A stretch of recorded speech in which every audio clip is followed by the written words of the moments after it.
Welcome to a special episode of Design Nerds Anonymous. I'm your host, Amanda Schneider. Today, we're trying something new. We went live at Worktech Chicago 2025 and captured voices from all corners: speakers, panelists, attendees, and yep, even the event organizer.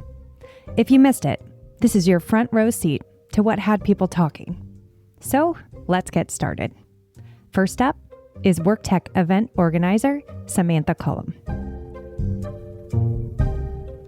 We are live from the Worktech Chicago event, and I'm thrilled to have our event organizer with us. So if you would, tell us a little bit about yourself, where you live, how you got into this, what these events are all about. Really great to be on the podcast. So I'm Samantha Cullum. I am a senior conference producer at Worktech. I've been running these events for about 9 years. I'm based in London, which is where our office is based. Worktech is all about bringing stakeholders together around the future of work through the lenses of people, place, and technology. So really trying to take a cross-functional, cross-disciplinary approach to future of work trends, challenges, innovations. How do we help workplace leaders across the globe, really, because we do these events in about 35 cities. And how do we help workplace leaders solve these issues around workspace design, technology enablement, employee experience, corporate real estate portfolio decision-making, data-driven decision-making, all these challenges that workplace leaders are really just trying to grapple with. How do we bring them thought leadership, allow them to discuss and benchmark with peers, and just help them figure it out together. Amazing. So 9 years, you had a good base pre-pandemic. Then the pandemic happened. I'm sure that changed your events a little bit. And now we are back. I'd love to hear from your perspective. What's changed? Yeah, that's a good question. I would say in some ways a lot has changed, and in some ways nothing has changed. So we're still solving the same problems we were pre-pandemic. In a way, yeah. I think different lenses to it. The way that people approach how and where they work and the agency that they have around it has changed a lot, hopefully for the better. Obviously, there's headlines and different buzzwords around that are changing and swirling around in this community all the time. And there's positive and negative connotations that ebb and flow within that, and especially over the last, let's say maybe 3 years, in terms of how people are approaching RTO and mandates and all of that. But I think at the core, a lot of it is the same in the sense that we're solving for how do workplace leaders create the spaces for people to do their best work. Ultimately, it needs to be human-centric. I know that we hear that a lot. But I think workplace leaders are in a place where it's more challenging than it ever has been for them. They are under a lot of scrutiny. They are really having to back and defend and stand for all of the decisions that they're making, which are very, especially if you're talking about corporate real estate, long-term decisions. Your neck is on the line. If you build it and they don't come, or whatever it is, there's a lot of pressure there. Mm-hmm. So I think that element has changed.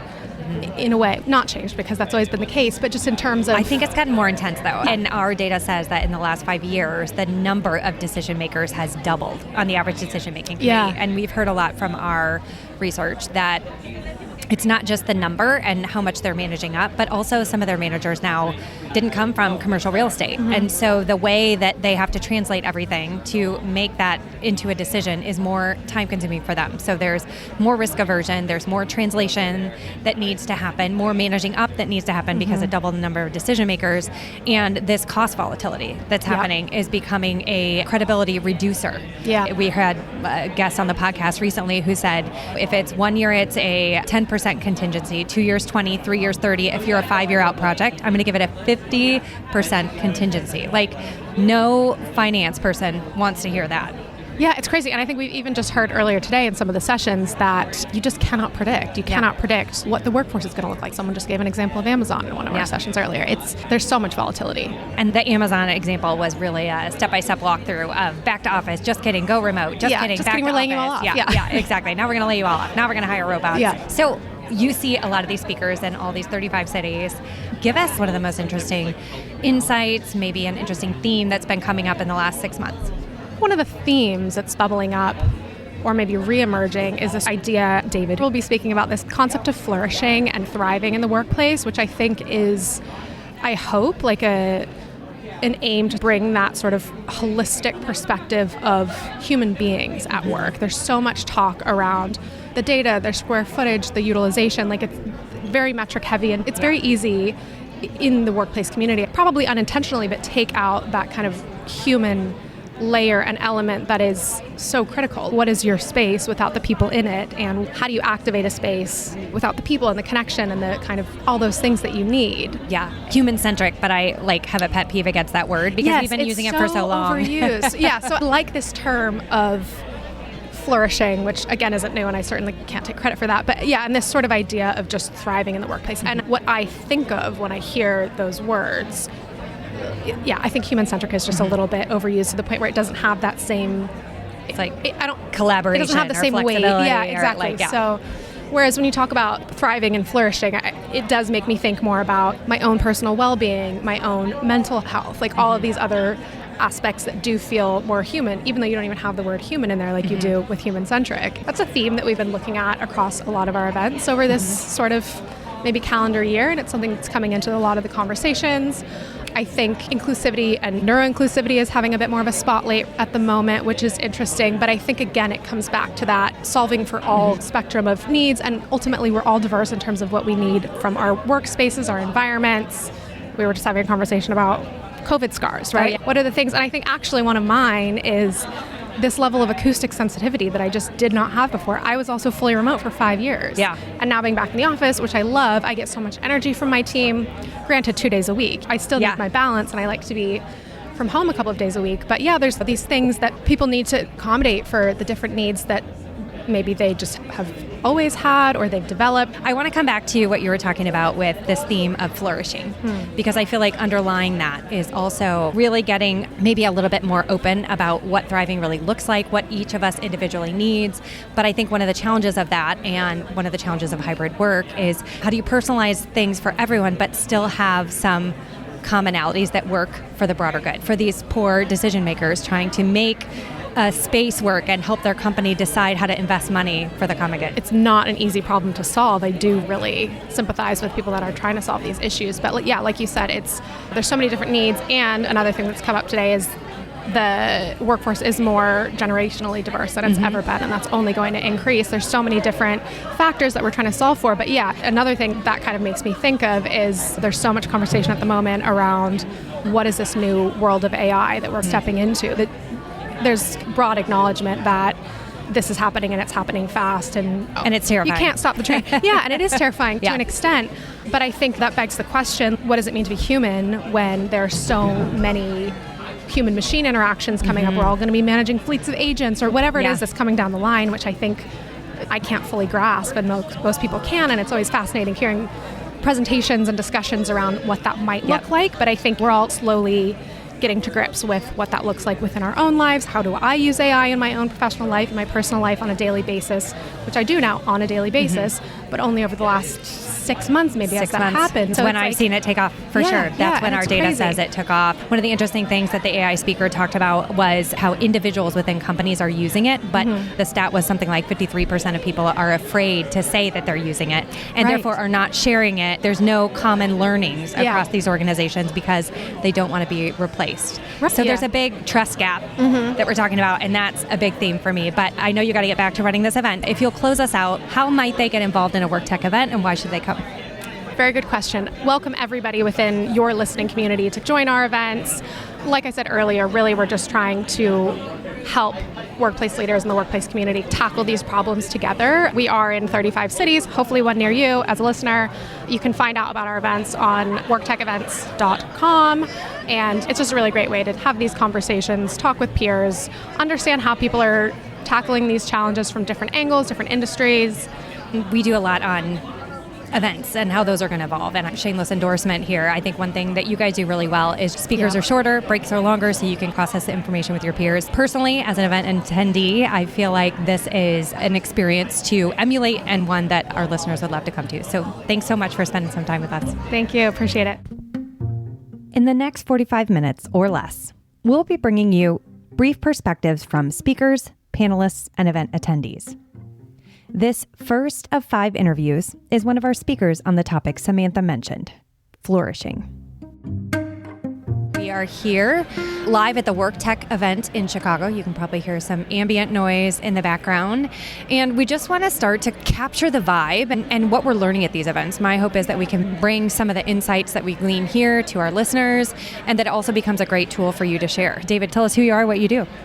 My name is David D. Wayne. I'm an architect, and I am the Chief Experience Officer of a company called Genient.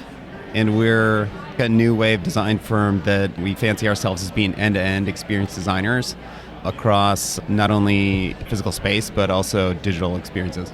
And what makes you want to come to an event like this? It's funny, the MC at the event is, raise your hand if you've been here to 1, 2, 3, 4, 5, and she stopped at 5. So I didn't get a chance to raise my hand because I've been to like more than 5. Oh, really? More than 5 Worktech events? Yeah. All here in Chicago or different? No, San Francisco, Atlanta. New York is the best one, I think. Yeah. San Francisco is amazing. Last year was really great. And then Chicago a couple times. When I look out at the audience, I see really 4 different types of people. Mm-hmm. Workplace leaders, like the buyers in the audience, the prop tech companies, the architects or the designers, and then the consultants. My company is about 2/3 UX architects and 1/3 physical space architects, so technology people and physical space people. As a way of building trust or building dialogue between the different people in my team, we have conversations about issues that are going on in our professional realms and how they overlap or intersect with each other. Well, you've told me about this, but you're going to have to tell our listeners about it too. And tell us about the call-in score. I think there is a gap in the culture right now, and basically what I'm suggesting is a metric that we adopt across the workplace industry that measures human flourishing in the workplace, either for individuals or for teams. And I call it the Collins score from Jim Collins, the author of Good to Great and How the Mighty Fall. He's like one of the greatest business minds of the 21st century. And the score is like this. Jim Collins is describing his shutdown ritual at the end of the day, and he does 3 things. He pulls up a spreadsheet, and there are 3 columns. And in the first column, he puts a bullet point list of the significant things that happened that day. Second column, he records what he calls a number of creative time hours that he has, which is like what Cal Newport would talk about as deep work. Csikszentmihalyi I would talk about as flow state time, where you're doing something cognitively demanding in a distraction-free state. And then the last column is he rates his day, and he rates it on this very specific scale of +2, +1, 0, -1, -2. So it's like a 5-tier range on either side of 0. And so a -2 day is just like everything went wrong, terrible day. A -1 is net tone negative, like you fell behind a little bit or something bad happened, but it was not terrible. 0 is like a meh. It's like you were in meetings all day. You didn't really accomplish anything, but nothing bad happened. You just survived. +1 is a good day. Set out to get 3 things done, maybe got 2 done. 1 can wait till tomorrow. But then the +2 days are exquisite days. Yeah. Really great day. Jim Collins has been keeping that spreadsheet going for 35 years. Oh my gosh. He's got all that data, and he's really dialed in. And so when I heard that, it was 6 years ago, and I started doing the same thing. Yeah. What was magical for me, and what now I know is really helpful for other people, because I've talked about this on podcasts, and people now have built trackers and are sending me data, is that last category of what rate your day. He's measuring Jim Collins' personal flourishing. Yeah. And when I'm doing it, I'm measuring Dave Dwayne's personal flourishing. Yeah. And so what this starts with is us understanding what triggers good things, what triggers bad things. And this is what happened to me immediately. Yeah. Within 1 or 2 weeks. It's that self-awareness. I immediately figured out what triggers negativity. Yeah. And I just designed it out of my life. Yep. Or I can see it coming a mile away, and I reset my expectations and I minimize it. The second thing is that I figure out what makes me feel really good, and I do more of that. Yeah. And now I start the day literally every day thinking about what do I have to do to get to a +1 today, and what could I stretch to get to a +2 if I really nailed it. And it's been so effective for me personally to turn it into how can this be a metric that's adopted by the industry. And this is the title of my talk is the +2 office. Yeah. Imagine that you set your expectation for the office that we are going to give you the best possible chance of having a +2 if you come in. Okay? Ooh, but does that set up for disappointment? If I think I'm going to have a +2 Maybe office +1 and then off. I end up at a +1, I'm at disappointed. least it's the goal. Yeah. Or do you so benchmark at 0, the 0 office, and then use surprise and delight every day? +2. Best chance of getting a +2. The +2 is like, why not? Yeah. What couldn't be magical? Right. So in order to get there, you have to just set the target. And basically that's the only thing that matters. And then everything else is this whole cascade of decisions you have to do. If you just set that expectation and be like, we're here to create great experiences. Yeah. Okay? First thing you have to do is what our experience is now and get to the bottom of that. And the way to do it is to give people trackers where they could basically do what I've been doing or Jim Collins has been doing, and you get attuned to what makes you happy. And this is, I think, the key to the whole thing, is that you don't have to get access to their data. Yeah. Just ask them once they know. Right. And they'll tell you. But it teaches self-awareness. Teaches a ton of self-awareness. Yep. And so anyway, but then like you could literally say, okay, we did an audit and our like anonymized, pooled, collective Collins score for this team is 0.25. Yeah. On a daily basis. I bet you'd be able to measure which teams are thriving too. Your collective teams that are 2s versus negatives. Yeah. And say, okay, we're going to introduce this intervention and we're going to watch that number. And if the needle rocks upward, we know you can correlate that with some kind of impact. That's awesome. So, and we're getting dinner belled here, so we're going to have to wrap. But okay. This was fun. David, thank you so much. Next up, our second of 5 interviews. She was also the second speaker of the day on a topic everyone is talking about, AI. We are live here at the Worktech conference, and I have recruited another victim to join us here for podcasting, and it was because she was one of the most phenomenal speakers. Our first 2 speakers this morning were all around AI. The gentleman before you was a positive side of AI, and you were bringing in maybe some of the cautions around AI. So let's start, if you'll introduce yourself and your role and what you spoke about today. My name is Majakinde. My pronouns are she, her, and I am a talent, culture, and social impact strategist. And what that means is that I help organizations and business leaders create human-centered, emphasis on the human-centered, talent and leadership and social impact strategies to drive growth and innovation. So today, my talk was around encoding humanity and building AI and rethinking AI for an inclusive workforce. And what that really is when we're designing and coding this wonderful technology that's going to make our lives better and do all these fantastic things for us, we need to ask ourselves, yes, what are we designing for? Who are we designing for? And who are we designing without? Or who are we excluding inadvertently from those designs, especially when we know that 85% of the world's global population is non-Western, non-Eurocentric, non-white. So what does that translate to when these tools that are being adopted globally are not necessarily being taught and trained with the perspectives and lived experiences of the rest of the 85% of the globe. And you had some amazing stories. I have to tell you, I was talking with 2 other white women in the bathroom because we were washing our hands, and I was like, oh my God, like I've just never thought of this because I've never had to. Nope. So I'm going to be vulnerable here for a minute and say I've never thought about that. Will you share that story with our listeners and talk about why that's a good example of what you talked about? Yes. In that example, I was sharing strategy on how to create more accessible AI. And I said the recommendation was to design with a multicultural database, a diverse database, and to test with a diverse database. And I said a good example of when I know that has not occurred is in the bathroom, public bathrooms. Because I had one of these days, everything that could go wrong was going wrong. I'm frustrated, I'm tired. I get up to, shake some energy off, go to the bathroom, and I'm trying to wash my hands. The soap dispenser doesn't work. And the reason why these automatic soap dispensers and water dispensers do not work is because the infrared technology that they're designed with does not take into consideration that dark skin absorbs more light than lighter skin. So I'm dark, super black, I'm Nigerian, I'm African. So when I put my hands under the sensors, it doesn't recognize it because my skin tone has absorbed all of that light. So I'm going from sink to sink, trying to get my hands washed. I'm frustrated, ready to lose it. And one of my colleagues, bless her heart, super well-meaning, comes to me. She goes, hey, just go ahead and put your hand in. And I'm like, Don't punch her. I know that. But these are just the ways that the technologies that we design can have a real impact on our lives. Now imagine if I wasn't as emotionally intelligent and I just went off, rightfully so, and burst into tears and created such a scene.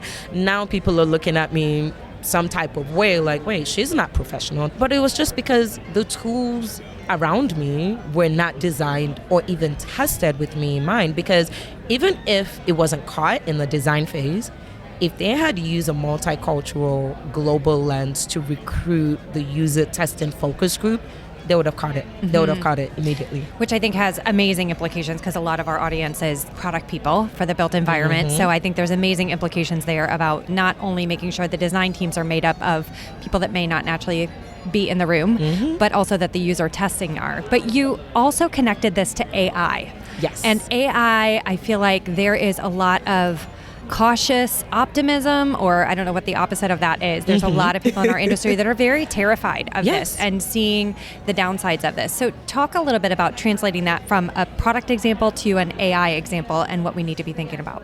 Yes, there is significant distrust depending on the demographic and the community around AI. And part of that is because, again, it's not necessarily being designed with some of those people or majority of those people in mind. And one of the examples I used, it was a hypothetical scenario, but it does happen, is a product engineer who's just phenomenal in their career. They do all the best things.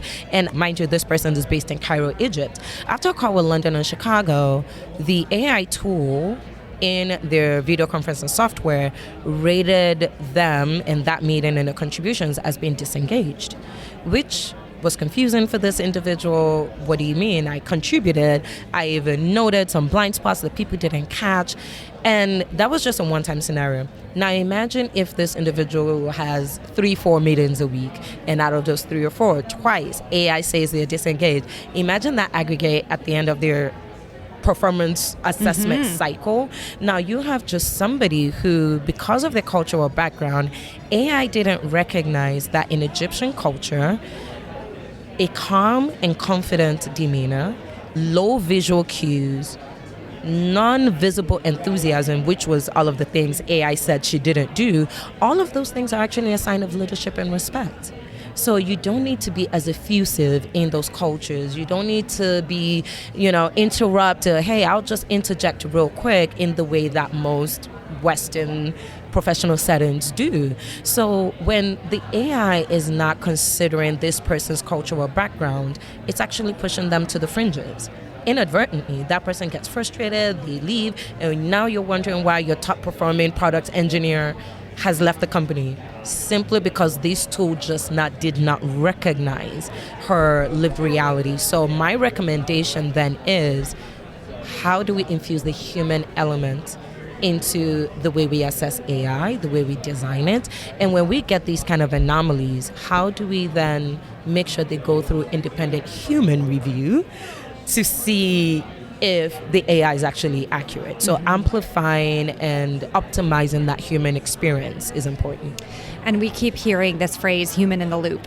Yes. Is what I get. So AI is helpful, but it's not, in my view, ready to be a thing without a human in the loop to make sure that we have those double checks. Yeah, I love that. Yeah. So a lot of our listeners are architects, designers, some commercial real estate, those like the folks at this conference making decisions for the built environment. Yes. Tell us, what is your advice as we look at AI? AI is inevitable, just as much as multicultural backgrounds and multicultural experiences are inevitable. So yes, dig deep into it, but use that lens. And an example I can give, say for example, those in CRE, facilities management, etc. AI can actually be used to optimize the accessibility of your design. Because for example, if there's somebody who's dependent in a wheelchair and a box has been checked in the design like, oh yeah, we have an accessible entrance, but then the ramp is at a ridiculous degree where they can't even roll up and down the ramp, right? Or perhaps the accessible entrance is in the back kitchen.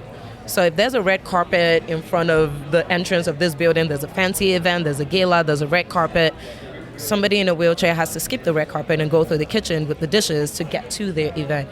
AI can assess that design. You can program it to say, hey, can you take a look at what I have? And is it inclusive? Does it optimize the human experience? Where should I be putting this door versus this door? At what degree angle is it safest for me to install an accessible ramp?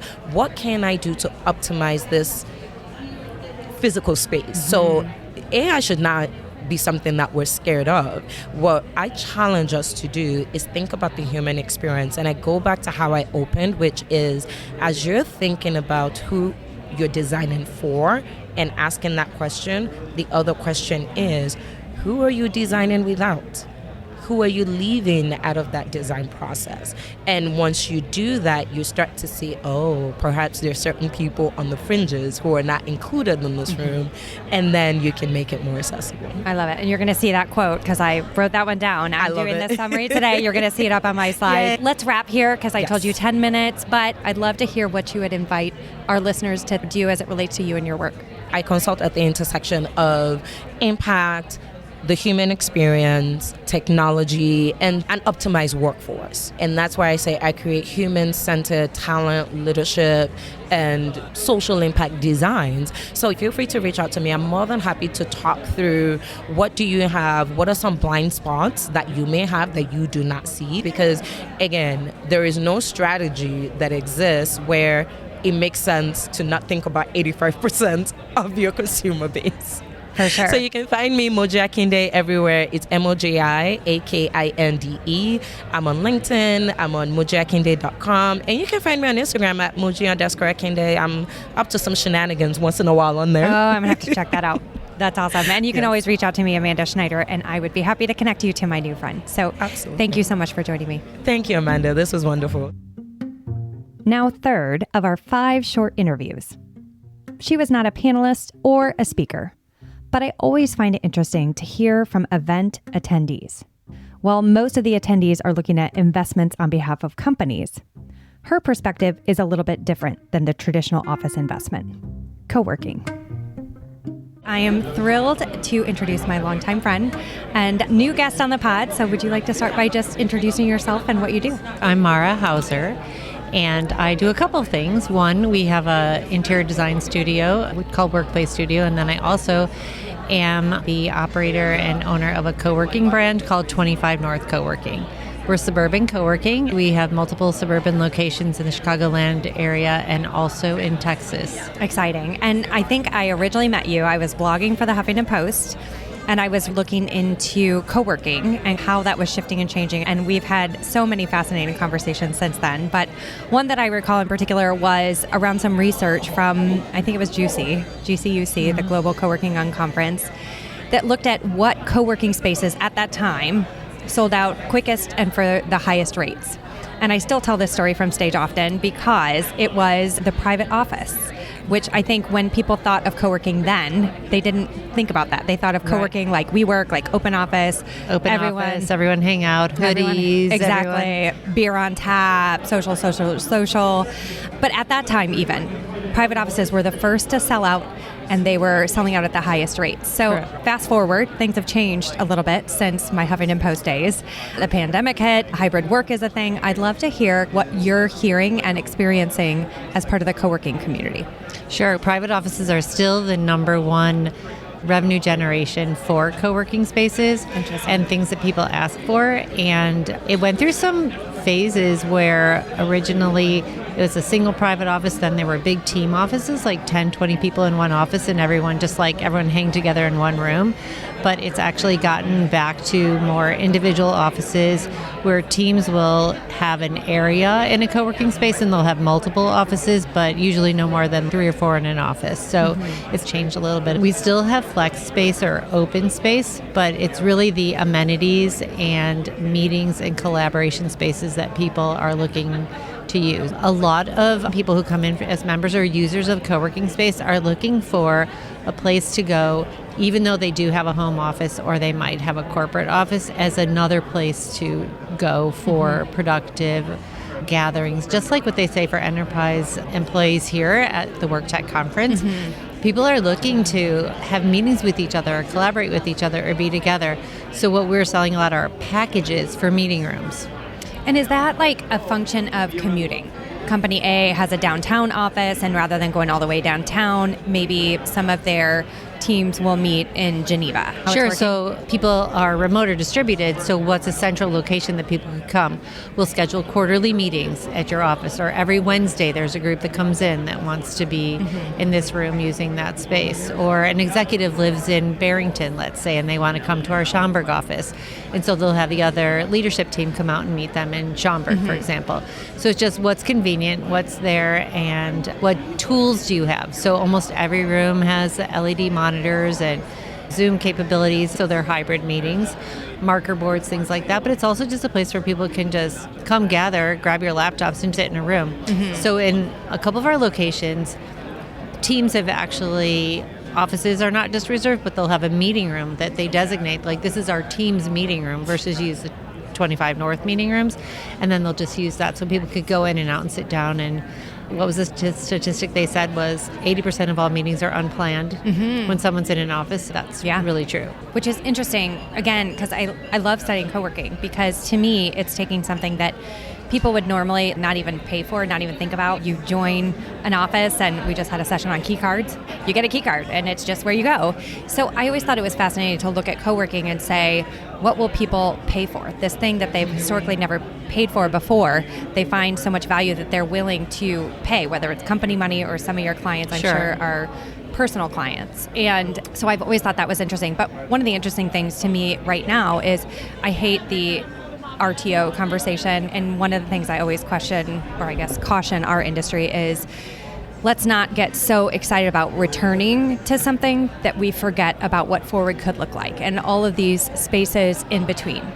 And I know that you have a design background, you have a design team that probably learns from what people are paying for in your co-working spaces.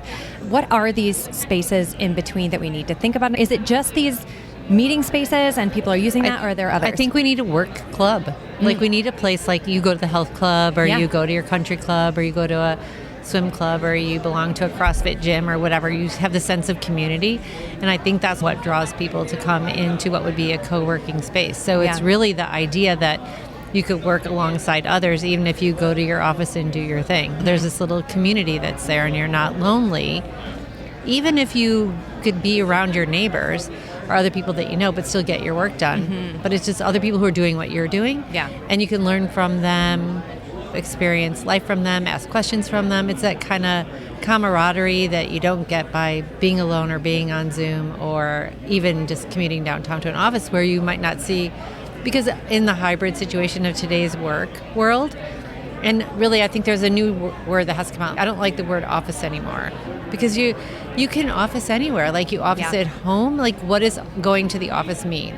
Like if you put your out of office on, I'll be out of the office. I'm not really in an office, but I'm just not going to be focused on my work day today. I'm going to be doing something else. So I just feel like it's some place, like I said, like a work club of sorts. That draws people together to come and do the thing that they have to do on a regular basis, and be around people that they like to be around. Yeah, that makes a lot of sense. I did a little video interview for one of the companies that's here earlier, and one of the things I talked about is that work is a verb. When my dad said to me as a kid, he's going to work, it was a noun, right? That meant he was probably physically picking up a briefcase and driving in a car to a physical location.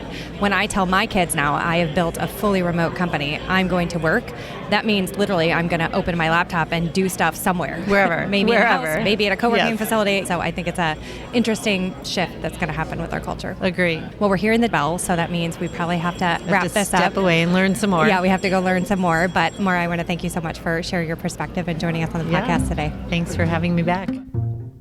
In our 4th of 5 interviews, we hear from a Worktech panelist talking about one of the other hot topics Samantha mentioned in the intro, neurodiversity. We have just wrapped up the event for the day, and I have another guest here. So, Olivia, I would love it if you would start by introducing yourself, tell us who you are, what you do, and most importantly, what you did here today. Sure. My name is Olivia Danielson-Veed. I'm with HOK, an architecture and design firm. I'm out of the Chicago office, senior project interior designer. And today I was here talking on a panel about neuroinclusivity, how we bring that to the office on a global scale for companies that have a lot of offices. Maybe they're going through a organization structure, like how do they bring that into their future for their workplace. That's great. And I feel like neuroinclusion is such a buzzword right now. It really like is, yeah. we do CEUs. We develop CEUs for clients and everyone's, I want one on neuroinclusion. But you all are a little bit unique in that you've got some real data, real research. You've got a K Sargent and now a book. So tell us a little bit about where your unique insight comes from.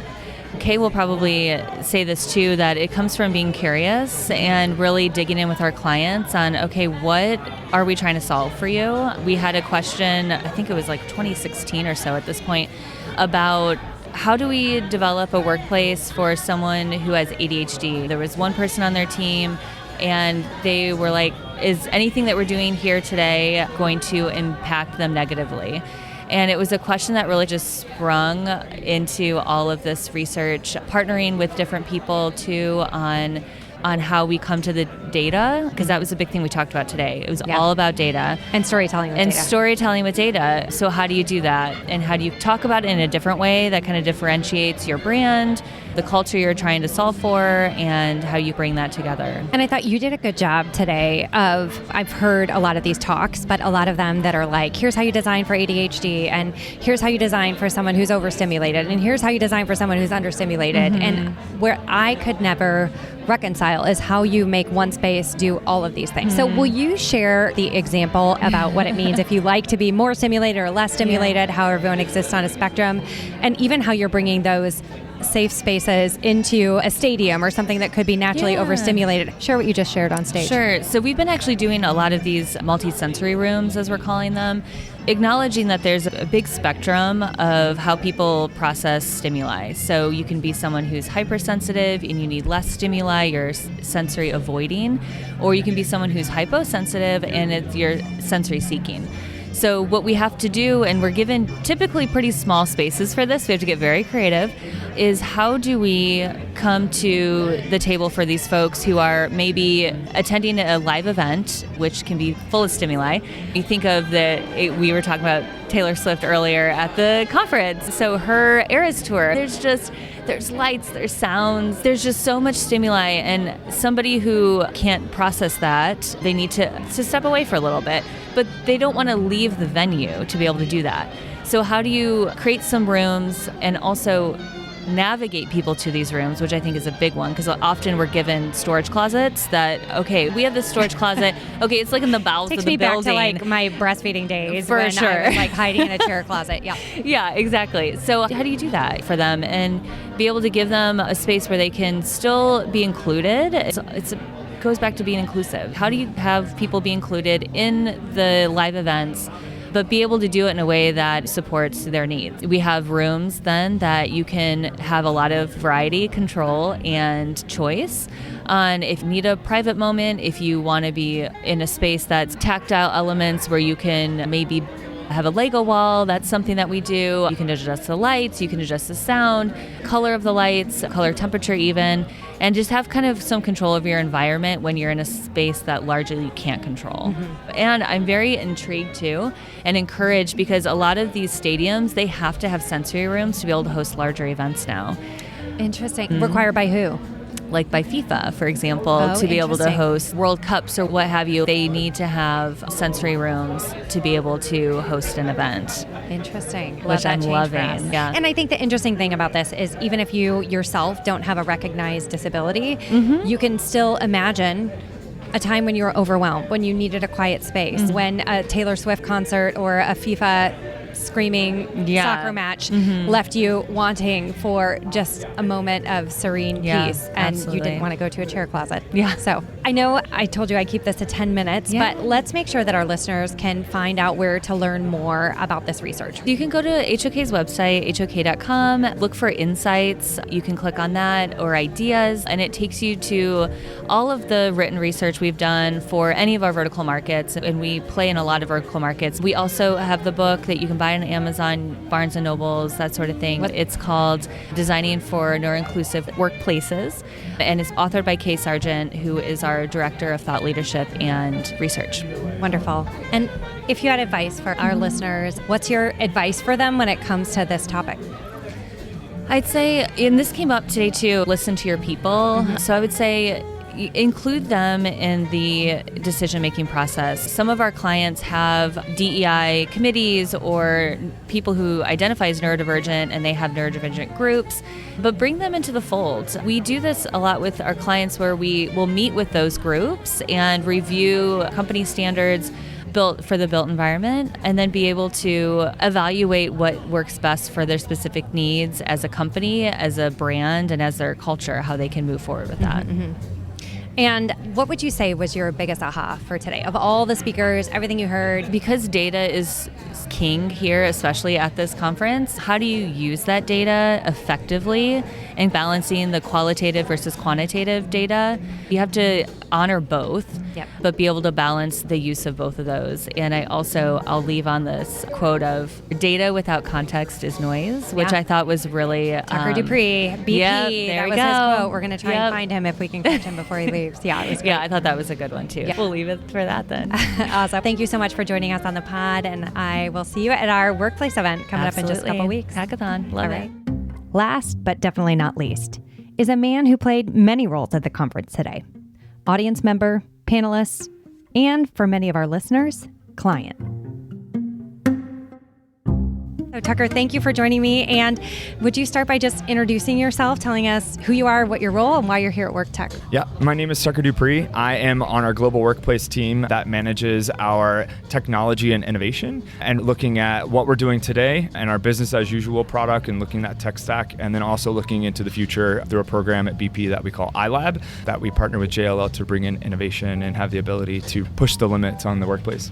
That's awesome. And on a personal note, you're an Olympian swimmer, right? Yes. Yeah. Tell us more about that. Yeah. Prior to working at BP, I was a professional athlete. I got the opportunity to represent Team USA in 3 games, and I won 4 medals, in 3 in London and then 1 in Rio. And I was actually sponsored by BP before I worked at BP. And so it was awesome to transition into a company that really did help support my athletic career and now my professional career. And now they have pictures of you in a swimsuit on the walls at BP, which is not awkward at all.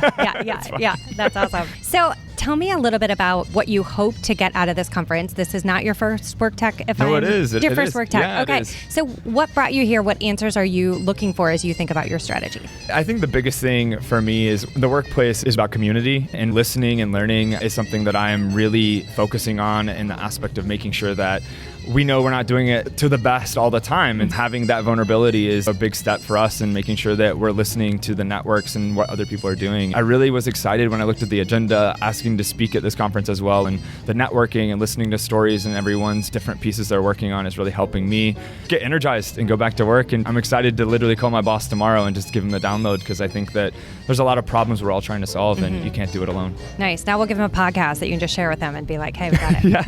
I love this podcast. It's great. That's awesome. So talk about then what you learned today. You knew a lot coming in here. You were one of the speakers, but surely you learned something. What is one aha that you're taking away today that you maybe hadn't thought about in that way when you came in today? I'm not going to actually go with AI just because I know that's a hot button. I would say the biggest thing that I actually took away is that I think when we're in the weeds and we're in our offices and we're really fighting this fight, it's really common for us to feel hard on ourselves and what we're doing. And the thing that actually I think really helped, clarify is that we're not the only ones. I think that we're all in our own different boats in the same storm. When we look at this, it's people first, and we really try and drive that home on our experienced team at BP. And it's nice to come to industry-leading conferences and listen to this and hear that we're up against the same problems, but the fact that we're going after it a certain way and really designing after the human element, I think is really important to me as a person with a disability. Every day that we come to work, any time that we can remove barriers and have the opportunity to say, listen, you're not alone. We want to make sure that this is as simple as possible, and look at that human journey and what that looks like. I said this at the end of my panel as well, is if I could give advice to anyone in the workplace environment, is that metrics and what we look at is not just a number in the dashboard, it's success is felt. And that is something to me that I really do think is true. I think that it's easy to get in stakeholder meetings and look at things and say it's always back to the numbers, the budgets, but at the end of the day, we're looking at those numbers as a financial piece when I'm looking at it as culture and people, because the people are what really give us our job as well. So I think think that's all those things mixed together. Yeah, and I think you were one of the most quoted speakers here. You've been quoted on this podcast already today, which is without context, data is just noise. Yeah. So talk about that a little bit. Prior to Workplace, I actually was in a marketing role at BP, and marketing is really done well when it comes to storytelling and simplicity. So for what we're trying to do is tell that story. You can go into a lot of meetings and you sit there and say, okay, here's occupancy numbers and all of that. You got to look at the audience and how you're telling that story, because otherwise it's just a number and it doesn't really resonate with, is that good or bad? And so for us, I think that having the context of that's a good number and this is why is something we get to, as workplace professionals, tell that story. And sometimes I think it's easy to just throw those things on a slide and be like, yeah, that's what it is. But I think that when you add that context of, no, that number is really good and this is why, because you're creating a culture where people want to come to the office, right? That's our RTO, the acronym that I think everyone also twitches. You have the ability to say, hey, 60% occupancy, that's amazing. And that's because the culture, what we do at BP is what's powerful and why people want to come to work. It comes to that experience of how do you interact and differentiate between my home office and when I come in. Those are the things that I think really do help tell that story, rather than it just being like, you're doing great. It really does resonate with leadership and having the ability to not manage up, but also say, hey, we're doing this and this is because our company is great. And that's why people want to come here. And something else that came up, I felt was a common theme today related to data, was this idea of who's included in that data and whose perspectives are not included. Yeah. That was part of the AI conversation. You mentioned a disability earlier, and I think your story with BP is really amazing. So could you talk about for our listeners, how has BP embraced that for you? Sure. At the age of 17 years old, I woke up on October 16th, 2006. And when I did, I remember literally rubbing my right eye, looking out of my left eye, and I couldn't see a sticker on my closet door. Over the course of 3 months, I lost 80% of my vision, centrally. And with that disability, it was something that I didn't prepare for. I had no idea this was going to happen to me. And so being faced with that, I think that it really had a moment where one of my swim coaches at the time basically said, you have a choice. You can pick between what's right and what's easy. And it was easy for that to become a moment where I was upset, or I could do the right thing and leave a legacy. So that's the thing that I've tried to manifest and help out with different swimmers and different people going through things like losing your vision or acquiring a disability. But at BP, I think that coming into an organization that is so massive, there was a lot of things that I had to be the trailblazer on of, hey, I'm a blind person in corporate America. What does that look like? And we didn't have the answers right away. And I think that was okay, because to me, I didn't look at this as like bad on BP. I looked at it as, hey, we need to pave the way for that next blind employee that comes in.